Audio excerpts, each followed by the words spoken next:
Now is time for me to announce Ashok Goel, who is a computer science professor and human-centered computing in the School of Interactive Computing at Georgia Institute of Technology, and chief scientist with Georgia Tech's Center for 21st Century Universities. For more than 35 years, he has conducted research into cognitive systems at the intersection of artificial intelligence and cognitive science, with a focus on computing design and creativity. For the last decade, his research has increasingly focused on AI in education and education in AI. He's a fellow of AAAI and the Cognitive Science Society, an editor emeritus of AAAI's AI magazine, and a recipient of AAAI's Outstanding AI Educator Award.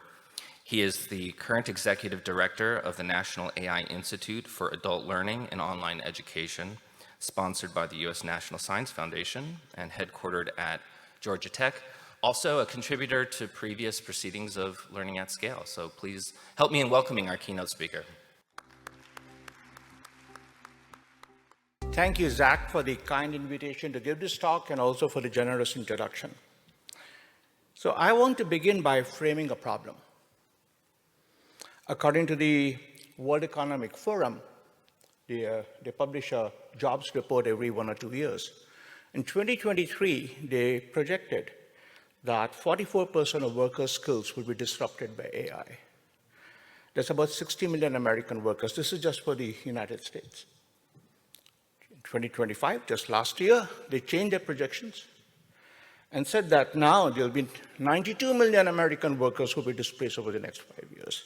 So that's 56% of American workers. These are huge numbers. The population of the United States is about 4 to 5% of the world population. So as a first approximation to count for the world as a whole, we can increase it by an order of magnitude. So tens of millions of Americans are at the risk of losing their jobs because of AI over the next 5 years, hundreds of millions of people across the world. And my expectation is that all of us in this room know. In fact, many of us might be worried about our own jobs. Yet, there is very little that's being done about it. I don't see a lot of movement from private industry trying to address it. I don't see a lot of movement from governments across the world trying to address it. This is going to be a huge social, economic, potentially political problem. Now, responsible AI requires that we do something about it. But what? So we posit that we can use AI to fight the results of AI in displacing workers. We posit that we can use AI at very large scales for reskilling and upskilling, for workforce development, both entry and re-entry.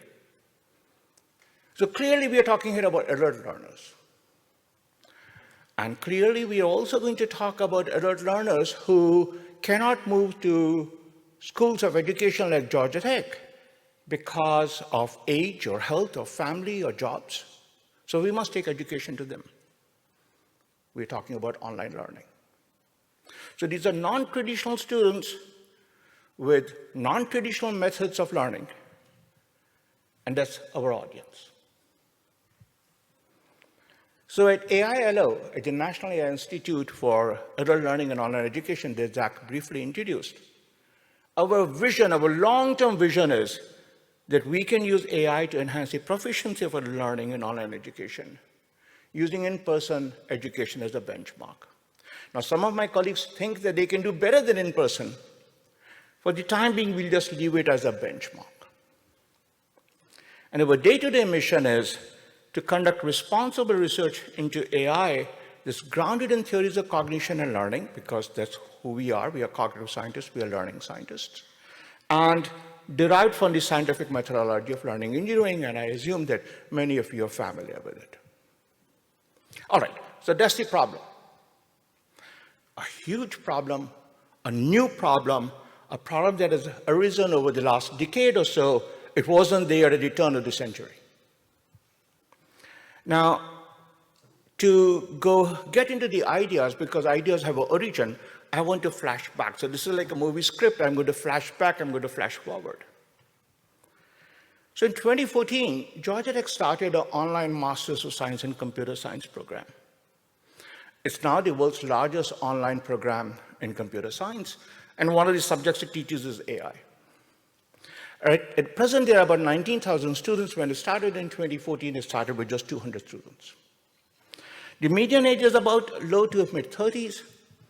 The age distribution is 25 to 70 years old, so definitely non-traditional students. There are a large number of students there in that program who are interested in upskilling. They are computer scientists, they often work in the software industry, but they want to learn what the current state of the art is. There are a large number of students who are interested in reskilling. Their background might be in, say, history or philosophy or architecture, and they are now trying to do a master's in computer science so that for career trajectory change. So either career advancement or career change. Perfect example of reskilling, upskilling, workforce development. So that year in 2014, David Joyner and I started a class on AI. David at that time was completing his PhD with me. Now he's the executive director of MSCS and a lot of other titles that I'll not get into right now. And one of the things we did was to conduct a quasi-experimental study. Because when Georgia Tech gives a degree of OMSCS, it doesn't say anything online. It simply says Masters in Computer Science. So the claim is that the quality of learning in this online program is on par with our residential program. So we did a quasi-experimental study where we were teaching one section online, the other section in person, same class, same instructors, same graders, same assignments, same assessments, same as much as we could make it. And the graders were doing blind grading in the sense they did not know that this exam or this assignment or this project was coming from the online section or from the in-person section. And we found that the online section students did as well. In fact, in some cases better than the in-person section. Now, this is not a controlled study, and therefore there can be a number of factors why that happened, but at least there was some existence proof that in principle anyway, online education can be as effective as in-person education, at least as measured by our assessments. This was in 2014, way before ChatGPT and OpenAI. But there was another problem that occurred. Students were asking questions on the online discussion forum, and the TAs and I were overwhelmed by the number of questions they were asking. 2,000 questions over a semester, and who has the time to answer 2,000 questions? So I had access to IBM's Watson platform at that time. We were AI researchers teaching a class in AI, so we thought, why can't we find an AI solution to it? So we constructed Jill Watson. The Watson name comes from IBM's Watson platform. And we introduced Jill as a first name because we introduced Jill Watson as a TA in that class. And there was a bit of deception here. IRB approved, but a bit of deception here because we were thinking of that as a micro-Turing test. We did not tell the students that Jill Watson was an AI TA. And students could not figure out at the end of the semester, until the end of the semester, that Jill Watson was in fact an AI TA. Now, at that time, Jill Watson answered questions solely based on the class syllabus, because, of course, no one reads syllabi, we know that. And so it answered only some of the questions that students were asking, but it gave students access to an AI TA anytime, any place, and it saved me and the TA team time. So then it occurred to us, if a small group of researchers can do it, start an online program, teach a class in AI, show that it's as effective as in-person class, and use AI to teach AI, why cannot we do it at scale? So now to 2021, I'm forwarding ahead by several years. And so at that point in 2021, US National Science Foundation gave us a fairly good-sized grant to start this National AI Institute for Adult Learning and Online Education. Now that has many partners in it. I'll not go to all the universities, all the partners, but they are universities and industrial partners, they are nonprofit organizations. This is what the membership looks like. I'll not go through all the members, but there are about 60 to 70 members of AI-ALOE right now, and it's a very interdisciplinary group. Computer scientists, cognitive scientists, learning scientists, education scientists. We even have philosophers interested in ethics of AI. Now we began, this is all from the proposal we wrote for NSF. We began by saying that we can think of an ecosystem of online education where teachers begin by some understanding of theories of human cognition and learning, so those are dashed lines, and some understanding of the constraints or affordances of online learning environments, again a dashed line. Teachers teach, learners learn, and we thought that because this is online education, every learning activity will leave a digital footprint, that we could capture the digital footprint. And if we could capture the digital footprint, then we could do feedback into to teachers, to learners, as well to AI assistants like Jill Watson that we were building for teachers and learners. So this then became an information feedback loop. Information feedback loops have been in learning and education forever. But the interesting thing here is that there are AI assistants helping teachers and learners, and we are collecting large-scale data in the hope of improving both teaching and learning. We also needed a second teaching context, learning context. So we went to the Technical College System of Georgia. There are 22 two-year-old colleges, two-year colleges, about 300,000 students, median age is 26, so again, non-traditional students, and many of them are in their 40s or beyond. It's open admissions, very diverse population, and they teach occupational skills like nursing, management, cybersecurity. I'll get into some of that a little bit later. And we began with three top-level theories, theories of learning. Now, our theoretical framework has theories at many levels of abstraction. I'm right now giving you only the top-level theories. Individual projects are based on more specific theories. So first, we said that in online education, almost all learning is passive. People watch videos after videos after videos. Can we not make it active? And so this is coming from Mickey T's theories of ICAP, from passive to active to constructive to interactive, and I'll not get into constructive interactive just yet. Another theory was the theory of Garrison et al., who have looked at online education and identified three major problems. There is lack of teaching presence. Students don't sense that they have access to teachers. There's lack of cognitive presence. Students don't sense that there is cognitive engagement because they're just watching videos. And there's a lack of social presence. You have asynchronous learning going on among geographically distributed learners, maybe 800 persons in a class distributed all across the world who don't know each other. But learning is not only a cognitive process, it's also a social process. How is learning even possible without some sense of social belonging? And of course, many people here know about Bloom's two sigma effect, which very briefly says that one-to-one tutoring can lead to 2 standard deviations improvement over the mean over tutoring a large class. Now, the Bloom's two sigma effect has not been reproduced very often. Kurt Van Leyen in 2012 said that maybe instead of 2 sigma effect, the community should just be aiming for 1 sigma. Even 1 standard deviation is a huge change if we can achieve it. So that led us to 4 research thrusts: AI agents for learning and teaching, personalization of learning at scale, human-AI interaction, because if humans cannot interact with AI very easily, they'll not use it. And then a data architecture for learning, for realizing the capture of all of that data and feeding that data back to teachers and learners and AI assistants. And we use the methodology of learning design, learning engineering. This particular slide, I think, originates from CMU Learn Lab. But the basic idea is that you start with theories of learning that leads to technologies, you deploy them, you collect large amounts of data, and then you feed it back into your tools. And this is a process of continual sustained improvement. All right.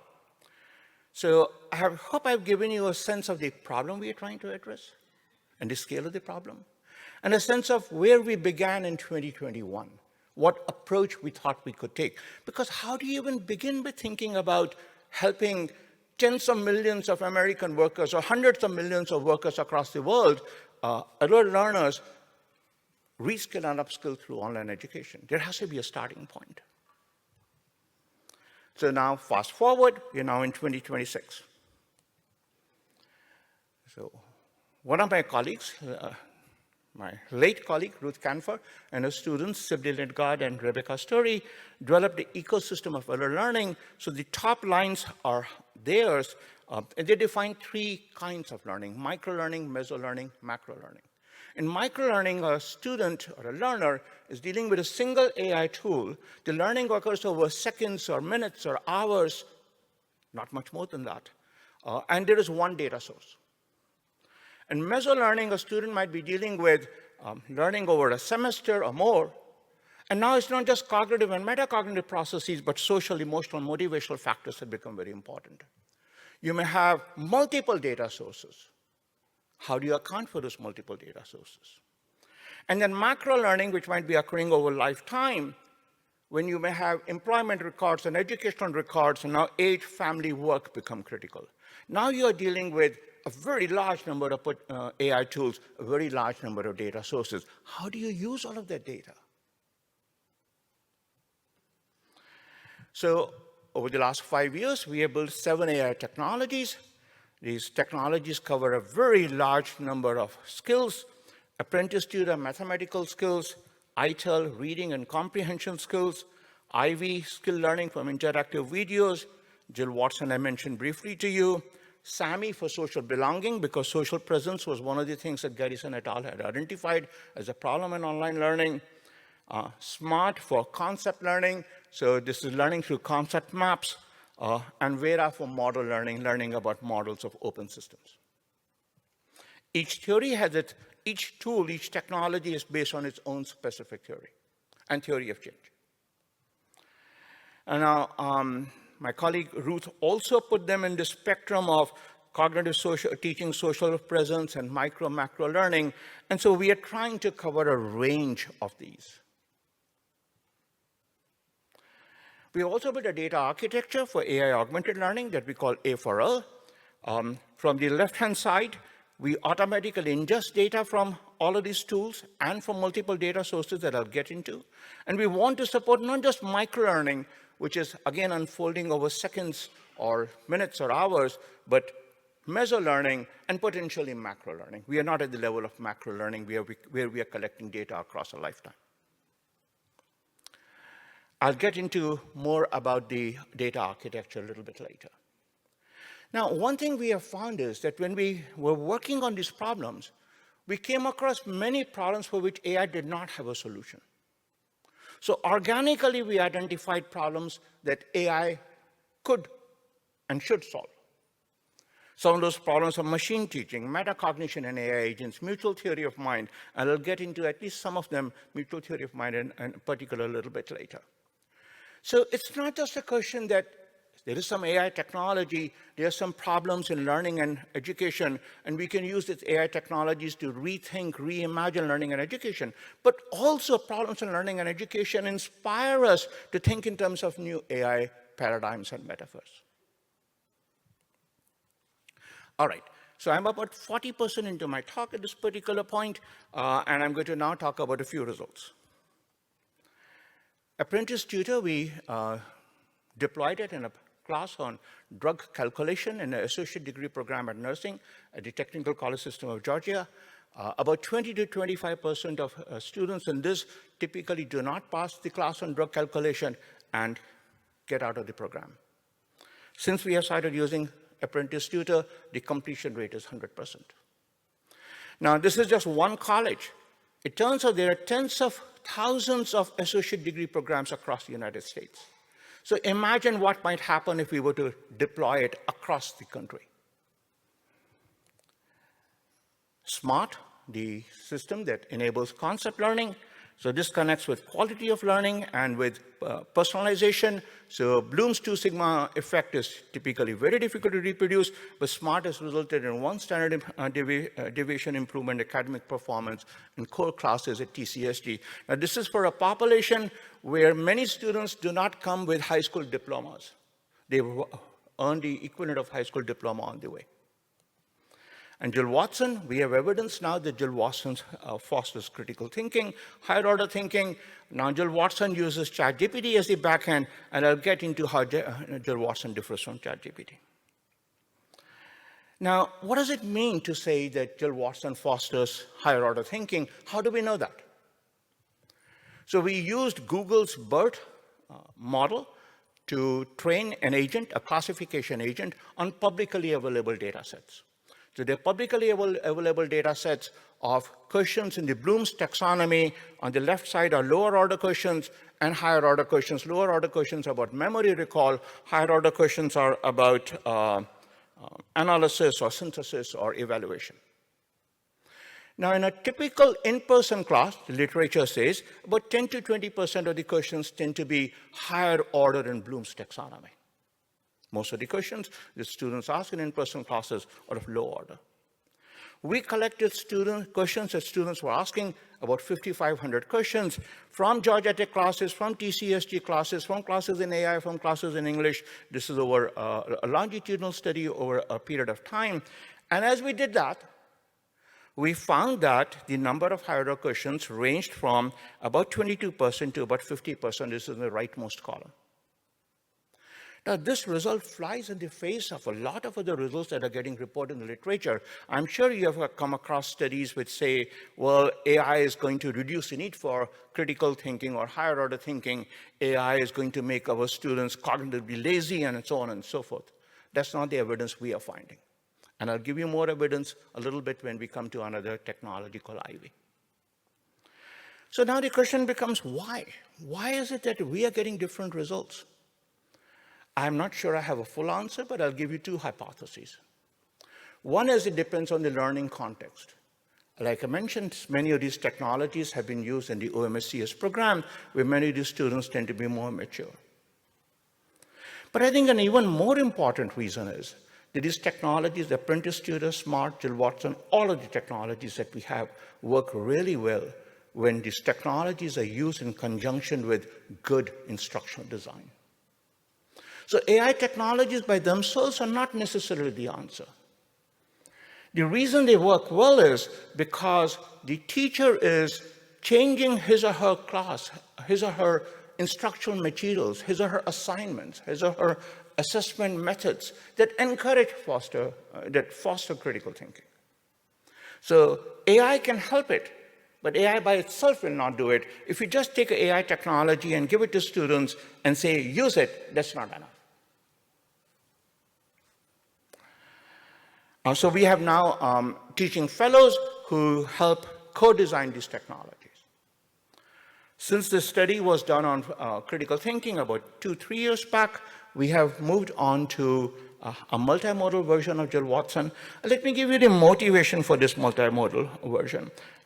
So we know that multimedia learning is typically very useful from the perspective of cognition. We have known this for about 30 years in the community. Richard Meyer's work on cognitive theory of multimedia learning is very, very well known. And there are a very large number of classes in STEM education in particular which use diagrams. But ChatGPT deals only with text, not with diagrams. We wanted to see whether we could make ChatGPT deal with images. And we also wanted to see whether we could make a ChatGPT more trustworthy and enhance cognitive engagement, which was one of the problems in cognitive cognitive inquiry framework of Garrison et al., that there was enough cognitive engagement in online learning. Now, I'm going to show you a little bit more, but what I want you to take away from here is that industry is offering us access to all of these LLMs, ChatGPT, Google's Gemini, Claude, and so on and so forth. But we don't have to just use them as they are. They are the infrastructure. But we as learning and educational scientists can build architectures on top of it that abide by theories of the cognition and learning. ChatGPT doesn't. So this is how Jill Watson works on top of ChatGPT. It uses the typical reason and act, react methodology. So it does a lot of reasoning on top of ChatGPT. What I want to point out to you is that as it is doing this reasoning, it asks ChatGPT, it prompts ChatGPT, it changes the prompt to ChatGPT to adhere by Meyer's principles of multimedia learning. Now, one could ask the question, well, what's new about it? There are, after all, multimodal LLMs available now, Google's Gemini, for example. And so far as I know, there is no publicly available evidence that suggests that any of these LLMs are based on theories of cognition and learning. If they are, then I want to learn about it. But we as educators know that these things need to be based on theories of cognition and learning, otherwise the teaching and learning will not be as effective as we want it to be. And then second, we do not necessarily have to use all the tools that industry is providing as they are. What we tend to do, many of us, including myself at times, is to just take ChatGPT or Gemini or Claude or some other LLM and give it to the students. But that's not necessarily a very effective project. AI has so much more to offer to learning and education than just LLMs. LLMs are just the infrastructure. We have to build architectures on top of it. Now, when we, through randomized controlled trials, what we found is that Jill Watson, this multimodal version of Jill Watson, increases cognitive engagement, increases learning and retention, and increases trust. Now, I'll not get into all the details here. What I will point out is that, in fact, I'm going to go one slide forward and then I'll go back, that there is a talk by Karan Taneja, who has just written his PhD dissertation on this particular topic. So this is mostly his work, and this talk is on July 1st. So if you want more technical details, he'll be a great person to talk to. But that brings me to what is the difference between Jill Watson and LLMs? Well, first, Jill Watson works with only instructor-approved materials. So you go to a website, you deposit, if you're an instructor of any class at any level, you deposit all the materials that you're interested in. On the end of the website, out pops a Jill Watson on your favorite LMS system. Now you can use it in your class. Your students can use it. Design of Jill Watson is based on theories of cognition and learning. Jill Watson shows few hallucinations and little toxicity. We have conducted empirical studies comparing it with, for example, OpenAI's AI assistant, and I can assure you Jill Watson performs across a variety of measures much better. Talk to Karan Taneja about it. And all responses from Jill Watson, whether image or text, can be clicked so that it will show you where that text or image is originating from. There is easy verifiability, which improves trust. And I think as learning and educators, these are the kind of things we want. So we don't necessarily have to take everything that industry is offering in its raw value, in its raw form. We can do better. Okay, but Jill Watson is based solely on generative AI. For the last 50 years, this community has been doing a lot of work on classical AI-based tutoring systems. Intelligent tutoring systems are a great example of it. Some of the leaders of that community are in the hall today. What happens to all of that? Well, we are taking the position that at AI-ALOE, that the future belongs to a synthesis between knowledge-based AI, classical AI, and generative AI. And I'll show you an example of that. So in online education, there is a lot of emphasis on videos. And these videos are passive consumption. There is no interaction with you. You can't ask a question. And they are generic AI coaches like Jill Watson that can answer some questions. So we built on the side of these videos coaches that have a deep understanding of the skills being taught. Now, the skills we are talking here are AI skills like partial order planning and inductive decision tree learning, but in principle, it could be any tree, any skill, like making omelets out of eggs. Now, we capture deep understanding of that through knowledge representations that we call task method knowledge models, and these models capture the causality across the steps. So it's no longer a recipe like in a cookbook. It is an causal explanation for why the ordering these steps, why one step creates the preconditions for the next step to occur, and so on. And when we deploy them in real settings, then what we find is that IV answers even more higher order critical questions, because now there is a deep understanding. And we need this deep understanding because part of the goal of learning and education, especially for adult learners, is adaptive expertise. Adaptive expertise is the idea that we can learn skills, but the true test remains whether we can transfer the skills to new conditions, new situations, new contexts. That's the goal of a lot of learning and education. But in order for the transfer to occur, we know from half a century of learning sciences and educational sciences work, you need deep causal understanding. And that classical AI can provide. Again, instructional design is very important because when instructional design is done well and we have assignments based on it, then the number of higher order critical questions increases even more from 41% to 69%. But there is a problem. In classical AI, one question has been, in intelligent tutoring systems, one question has been, where does all of this knowledge come from? And here we are developing text-to-model techniques.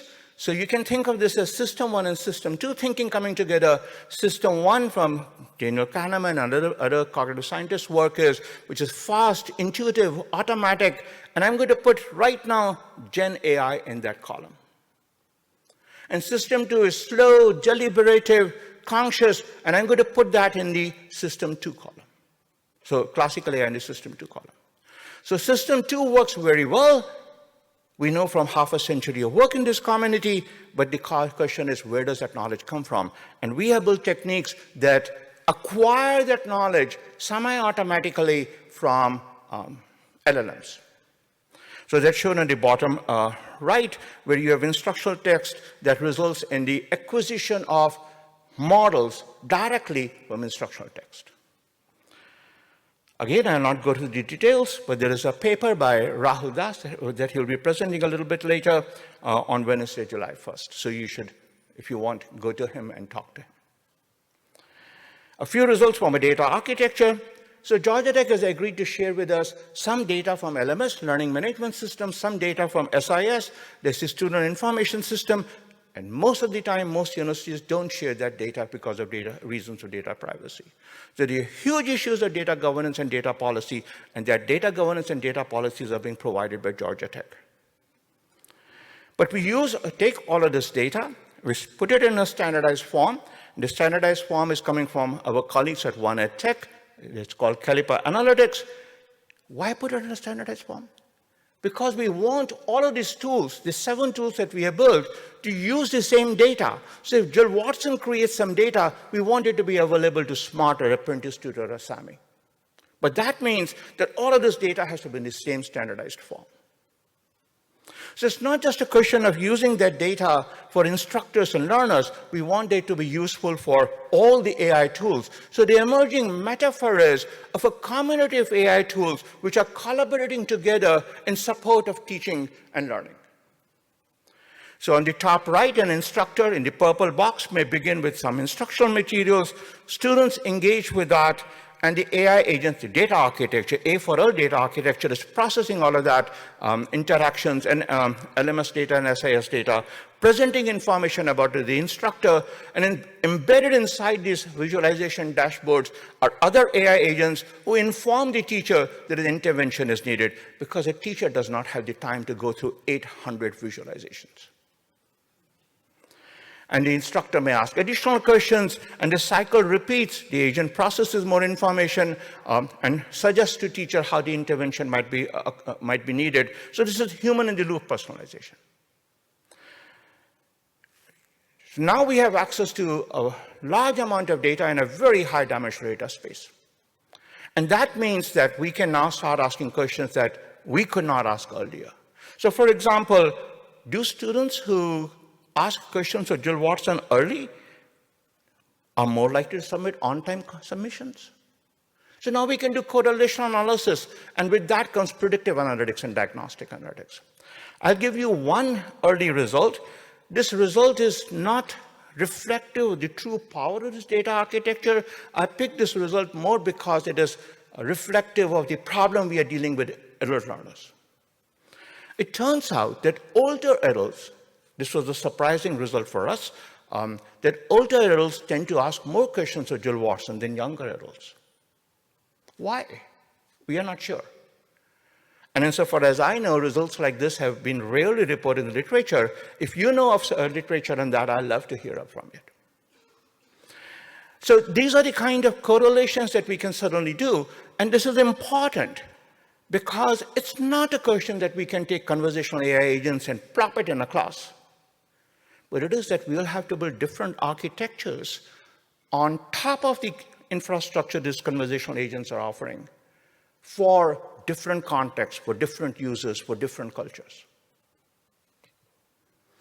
Junsu Park has given a series of talks at this Festival of Learning. Yesterday he gave another talk. So if Junsu is here, so please talk with him more about this. I'll go to foundational AI very briefly. So I mentioned that it's not just a question of using AI to reframe, reimagine problems in learning and education. The cycle goes in the other direction too. So I'm going to talk about mutual theory of mind very briefly. So theory of mind is the human ability to ascribe mental states to other humans as well as to oneself. So I could say, for example, that you are right now paying attention. So I'm ascribing a mental state to you. You could say, for example, similarly, that I'm thinking about what I'm going to say next. You can ascribe a mental state to me. Anthropologists tell us that theory of mind is the basis of much of human-to-human communication. But we want more than human-to-human communication. We want human-to-human and human-to-AI collaboration, not just communication. And that requires mutual theory of mind. Mutual theory of mind is a second-order reciprocal theory where I have a theory of your theory of my mind. And this happens in learning all the time. Learning is ultimately about building a theory of mind to student. As a teacher, I'm always trying to build a theory of mind of each student. What does he or she know? What does he or she does not know? So you can imagine here on the left-hand side, the AI says, this student is confused about concept A, and the student and offers some resources. And the student says that, there should be, okay. The student says, the AI thinks I'm confused about concept A, but actually I'm confused about A and B, both. So notice the student is building a theory of mind of the AI's theory of the student's mind. This is the work of Chelsea Wang, who did her PhD at Georgia Tech 2 years back. She's now a postdoc at CMU, and soon she'll be a faculty member at University of California at Berkeley. So she identified 3 stages that are critical for this, realizing this human-to-AI collaboration. AI constructs its understanding, student recognizes the AI's understanding, AI revises its understanding. But how do we actually realize it in a computational form? So we thought that maybe the AI can have a theory of its own mind and use theory of its own mind to revise its understanding. So this is how it works. This is in the context of SAMI, about which I talked briefly. SAMI reads posts on an online discussion forum about students, analyzes them, then connects students based on its mental model of all the students. But SAMI makes mistakes because of hallucinations from ChatGPT and other LLMs. So now on the right-hand figure, I know there is a lot going on there, so let's explain it. So at the bottom of the right-hand side figure, SAMI is just processing introductory posts and making connections. So a student may say, I was born in Seoul, I've lived all across the world, right now I spend a lot of time in Atlanta. And SAMI may incorrectly infer that the student lives in Seoul. So it will connect others with students who also live in the same time zone. Now the student says, no, I don't live in Seoul, I was born there, I live in Atlanta. So SAMI uses its theory of its own mind to introspect, revise its knowledge about the student, and thereby make the connection more seamless. This is not a complete instantiation of a mutual theory of mind, but I hope you can see where we are going there. And this last part is the work of Jisoo Kim, a master's student at my lab. So at the current time, we are building we are building summary synthesis lessons of all the work that we have done over the last 5 years. The first one on guidelines for designing AI tools for adult learning has just been published by my colleague Chris McClellan and his students, Jennifer Reddick and Glenn Smith. There are a large number of authors in this paper because this was the kind of paper that you write when you have a large cohort of colleagues. We are also building this community of agents where one agent can use data created by another agent, as well as data from SIS and LMS. Let me just very briefly talk about impacts. Since 2021, at least 50,000 students have used our tools, at least one tool.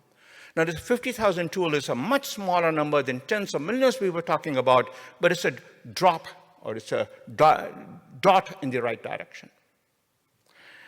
And this year, Georgia Tech has decided to offer Jill Watson to all of its classes. So this summer, we are introducing it in 6 classes. If this experiment works, in fall, we'll introduce it in 60 classes, and next spring, we'll introduce it in 600 classes. And this sort of makes me super excited, and it also makes me super anxious. I'm going to conclude by 2 things. AI and education, research on AI education started about 50 years back. I think the first papers are around 73 or 74. In 50 years, we have made a lot of progress. But in 1970s, AI was a promise with a very small community, mostly scattered in academic research groups. Today, AI is a fact of life. It's a huge success, and that success has created new problems. And one of the biggest problems is that it's disrupting skills and displacing workers. And so responsible AI now has, I think, if I might be bold enough, to say a historical imperative. We have to address this problem. We don't have a choice. I don't see industry solving it. I don't see government solving it. It'll be scientific communities like ours that will solve it. And scientific communities like ours that represented this festival of learning have the right kind of skills, the interdisciplinary backgrounds, the technology, the AI. Let's do it. I want to thank all of my colleagues at AI-ALOE, at the Design Intelligence Lab, at Georgia Tech, and thank you to the U.S. National Science Foundation for its support. Thank you.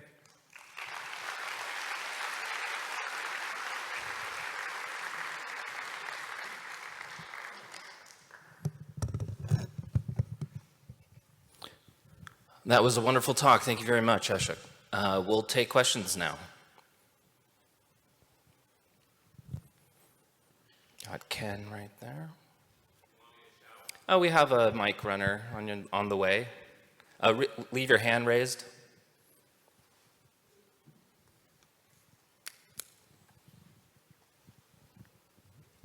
Let me ask my question. Ashok, that was great. I especially like the System 1, System 2 connection. I think that's very relevant these days. We need more slow thinking in our systems and our research. Along those lines, have been reflecting, you mentioned ICAP, and I have an alternative suggestion for you, because the passive-active part of that is super important, but ICAP was developed for face-to-face instruction, and Mickey Chi explicitly says it's not about feedback. But one of the most powerful things interactive AI systems can do is provide feedback. So I wonder, did you consider theories, for example, of deliberate practice that really emphasize not just feedback? The other thing is well-tailored tasks, so task design that are getting at the fundamental hidden skills that students are struggling to learn that we might not have previously identified. It's a great point. Thank you for raising it. So I did not have the time to go through all 7 of those technologies, but SMART, for example, is a technology that provides feedback.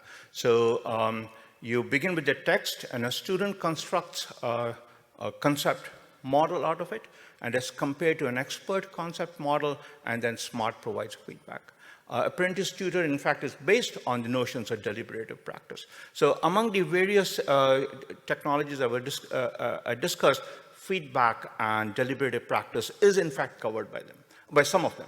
But there is, of course, as you know, a range of problems to be solved. So, for example, Vera deals with very open-ended problems. What would happen to Georgia's sea turtles as the temperature of water goes up by 1 degree? That's the kind of problem where it's not clear there is one correct solution or what the correct solution is or what an expert model of problem solving is. So different tools are dealing with different theories, but I see your point completely.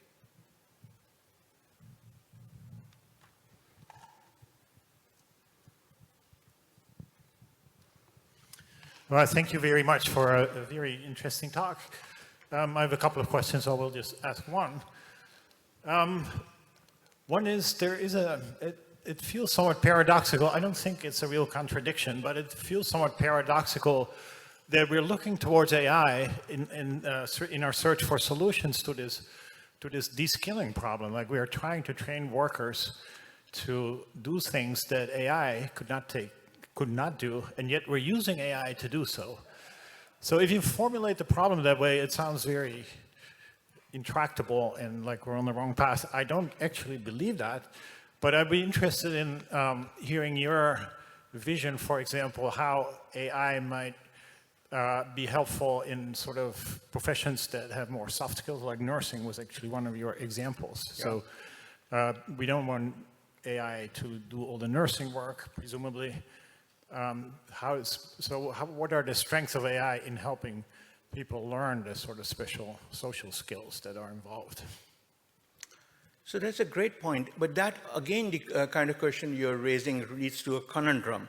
So SAMI, for example, helps students build social connections. So it might say, hey, you live in Sydney, Australia, and you have children who go to elementary school, and here is another classmate who lives in Chicago, but she also has children going to elementary school. You may have similar time management problems. Let me connect you. Or you're a military veteran in one country, and you're a military veteran in another country, but let me connect you. And this notion of shared identity goes a very long way towards people feeling, hey, if he or she can do it, I can do it too. But there is a conundrum there. If SAMI is going to do all the work of connecting people, then are people going to lose social skills over time? Because for me to make a connection with you, it requires some social skill to be able to go to you, to talk to you in a nice manner so that I can build a connection with you. So you're right, there are very tough issues to be addressed here. I'm less worried about using AI to fight back against the influence of AI in terms of displacing workers and disrupting skills, because we want to use every tool, every weapon we have available to us. And I'm going to say that the time to do that is now. 10 years back, it was perhaps too early. 10 years later from now, if the World Economic Forum's projections are right, might be too late. This is the time to use every weapon we have, and AI is one strong weapon. I saw a hand over there next to the camera.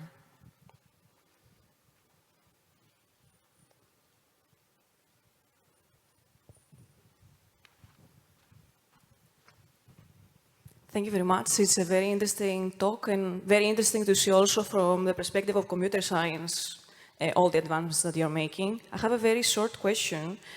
Do you believe that in the last, especially 2 years, AI has reached this blue 2 sigma compared to traditional learning? My understanding of the literature is that AI has made significant improvements in the quality of learning, but not up to 2 sigma. So for example, the Khan Academy with the Khan Amigo tutor is reporting of the order of 0.4 to 0.8 standard deviations improvement. Their problem is not so much of improvement in terms of scores of learning, but the rate of adoption. But I know of very few studies which have received as much as 2 standard deviation. And my understanding is that in the general community, we now recognize that 2 sigma effect will probably be very difficult to reproduce, if it's possible at all. It will require some very specific context with very specific learners where we might see those kind of effects. If I may, as a follow-up quickly. So you think we miss the context, like we miss the proper resources to achieve the 2 sigma? No, I did not say it well, so let me try it again. I think in general, achieving 2 sigma improvement is going to be very, very difficult. When it happens, it will be for very specific circumstances, and those results will be perhaps not very generalizable. As a community, I would suggest going for 1 sigma effect itself will be a huge achievement. And we don't want to diminish the importance of 1 sigma effect. Assume for a second that the entire population of the United States or South Korea or the world were to improve its scores by 1 sigma effect. That's going to be a huge change. It's going to be a dramatic change. Even 0.5 sigma will be very important. So we don't necessarily have to worry about Bloom's claims about 2 sigma. 0.5 would be great. 1 sigma would be great.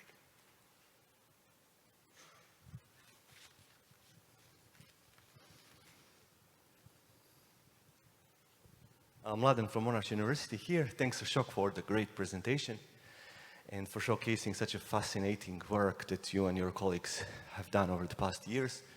I just had a quick question about how do you envision your work contributing to the refinement of learning theories that we have been using so far, as in this new context of learning where students collaboratively learn with generative AI agents, for example, they are now getting the ready products of learning, right? For which they would originally put some more time, some more effort following the principles of learning, etc. But now the environment, the setting is completely different. And to be able to efficiently use AI, including generative AI, to support students' upskilling and reskilling and so on, maybe we might also need to think about modifying the theories that we are using so far, because there may be some new constructs in these theories that we haven't accounted for before, such as, for example, the principle of maybe evaluating the product generated by generative AI, right, that we haven't accounted for. So yeah, just curious, how do you see your work as it unfolds contributing to the refinement of the theories? Yeah. Thanks. Another great question. Thank you for asking it. Indeed, we have an opportunity of contributing to theories of learning. I'll take a different example.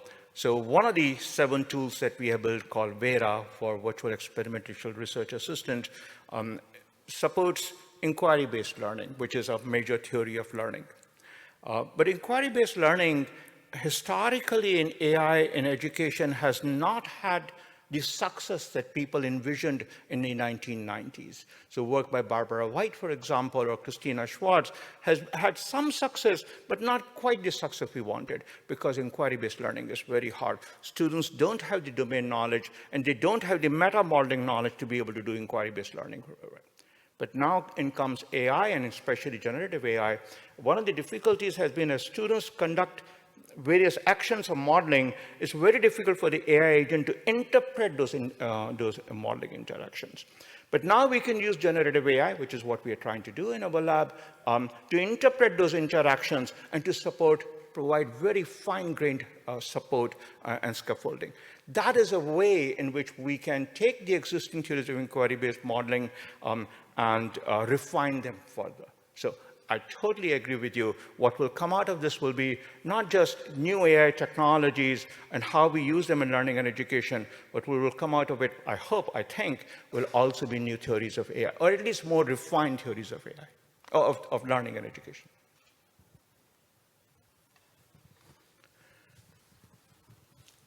Thank you so much for the impressive talk. So I'm Han Jing from Lehigh University. As a HCI researcher, I have a question about how the AI designs in education should differ from generally the human-centered AI. As we can see, the education is more like naturally hierarchical, so teachers will be great students, set policies, but students may not have the real freedoms to challenge how the AI interprets their learning data. So in this type of situations, what should be the human-centered or even the learner-centered will be? Thank you. Yeah, so these are really good questions. So I'm going to come at it from a slightly different perspective, but I'll connect with what you're saying. So I'm going to go back to the example of SAMI. Recall, please, SAMI is one of the technologies we have developed. SAMI interprets the posts that students made on Ed Discussion Forum, builds a model of each one of them, represent them as a knowledge graph, matches the graphs, and connects people based on the notion of shared identity. That works really well. Students seem to like it. Many students use it, but there is also a problem. Students lose agency, which is a very human-centered computing notion.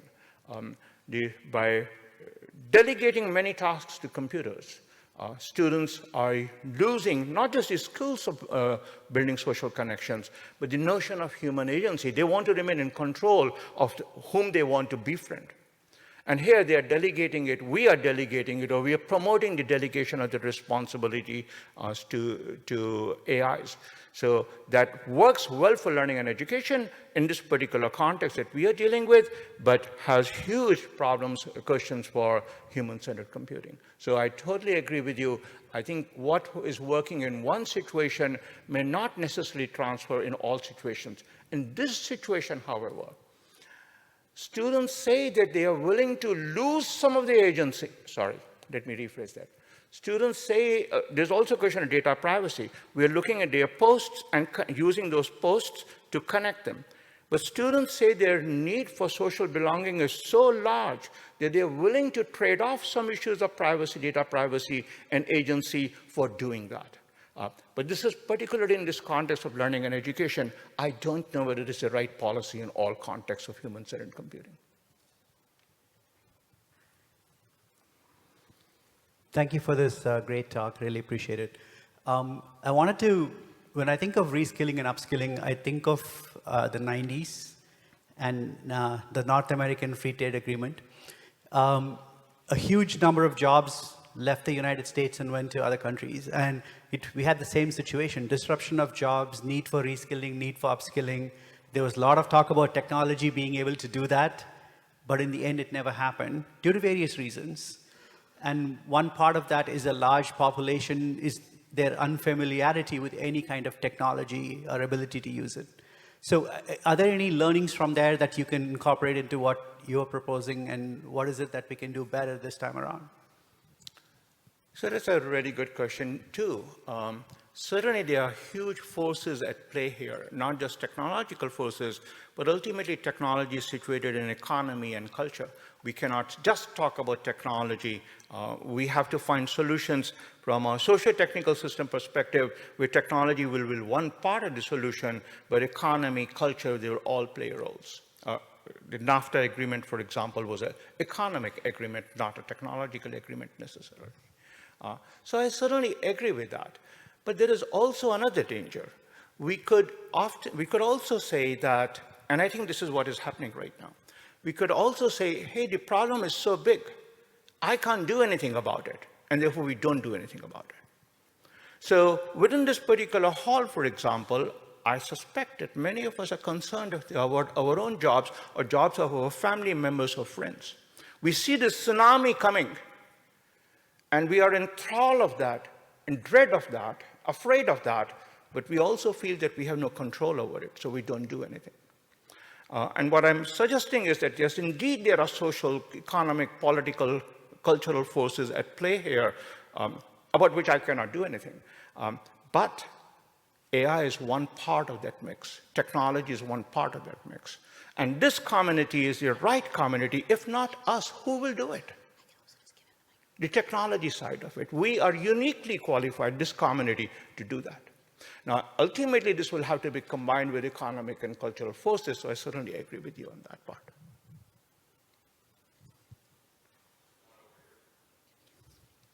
Oh, yes, please. Yeah, hi. Thank you for the great talk. I noticed that you mentioned basically a correlation between the students' early use of the AI tool and their submission times for assignments. I'm curious if you could speak more about like the prior skills that students may have coming into the online context in terms of their study skills or time management skills, and how the degree of skill in those areas impacts the success with AI tools. So, good question. Thank you for raising it. Before I answer that question, let me make one other point. Notice that we started with three theories of ICAP, Mikichi's ICAP theory, Garrison et al.'s commutative inquiry, and Bloom's two-sigma effect. Another theory that we could have started with is that of time management. So many people think that time management is the central problem for adult learners. And if had we started with that theory, had we started with that hypothesis, that would have led us to construction of a different set of tools. So first, I just want to acknowledge it. There is nothing sacrosanct about the hypothesis that we started with. I can easily imagine another team starting with a different set of hypotheses and leading to different tools, which is why we need an entire community, because one person or one institute is not enough given the scale of the problem. But you're indeed right. The time management skills that students bring to it and their prior knowledge, not just skills of time management, but their prior knowledge, play a huge role in their learning experiences. We are not addressing in our institute, but I acknowledge its importance.